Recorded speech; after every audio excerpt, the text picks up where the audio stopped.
নরসিংদীর মাধবদী উপজেলার মহিষাসুরা ইউনিয়নে ১৫ বছর বয়সী এক কিশোরীকে ধর্ষণের পর বাবার কাছ থেকে তুলে নিয়ে পরিকল্পিতভাবে হত্যা করার অভিযোগে মামলা হয়েছে। পরিবারের অভিযোগ, প্রায় ১৫ দিন আগে মেয়েটিকে কয়েকজন তুলে নিয়ে ধর্ষণ করেছিল। মামলা নথিতে অভিযোগ আছে, ধর্ষণকে ধাপাচাপা দিতে তাকে হত্যা করা হয়েছে।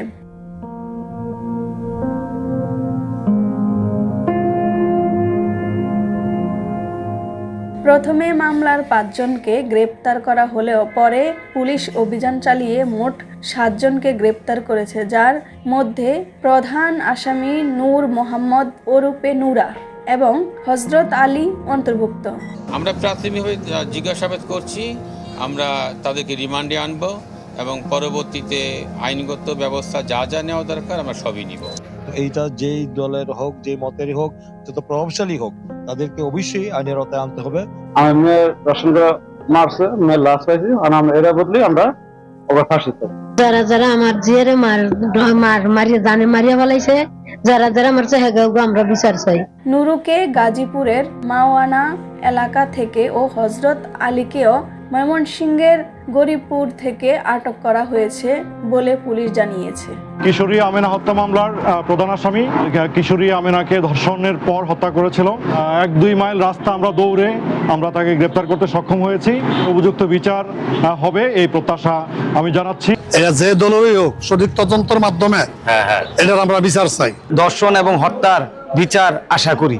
নারী জাত আমরা সপ্তাহে এক জাত, বিচার হোক স্যার, বিচার চাই। মেয়েটির মা বৃহস্পতিবার রাতে মাধবদী থানায় ৯ জনকে আসামি করে মামলা করেন।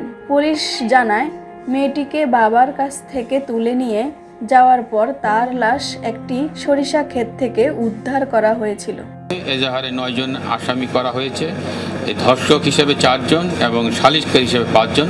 তার ভিতর ধর্ষণ ৪ জনের মধ্যে ২ জনকে আমরা গ্রেপ্তার করতে সক্ষম হয়েছি এবং সালিশকারী ৫ জনের মধ্যে ৩ জনকে আমরা অ্যারেস্ট করেছি। ঘটনাটির পর থেকে সামাজিক ও মানবাধিকার সংগঠনগুলো দ্রুত বিচার, কঠোর শাস্তি ও শিশু নারী নিরাপত্তা নিয়ে তীব্র দাবি জানিয়েছে। জুলাইয়ের পরবর্তীতে আমরা নতুন বাংলাদেশের স্বপ্ন দেখেছি। নতুন বাংলাদেশ কখনো এরকম হতে পারে না যেখানে আমার বোনেরা রাস্তা থেকে বের হইলে ধর্ষণের শিকার হইতে হবে। আইনের কোনো সুবিচার আমরা সাধারণ মানুষ পাই না। এই পবিত্র মাঝে এই ৯টা আসামির বিচার হতে হবে। আমরা বলতে চাই যে প্রশাসন প্রথমে গিয়ে তাকে হুমকি দিয়ে চলে এসেছে এবং ঘটনা ঘটানোর পরও সেই নুরাকে হাতে পেয়ে ছেড়ে দিয়েছে।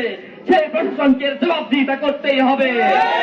আমরা বলতে চাই, বাংলাদেশের জমিনে ধর্ষণের এমন বিচার করতে হবে যাতে কোনো ছেলে আমাদের বোনের দিকে তাকাতে হলে 10 বার চিন্তা করতে হয়, এটা আমার বোনের শরীর।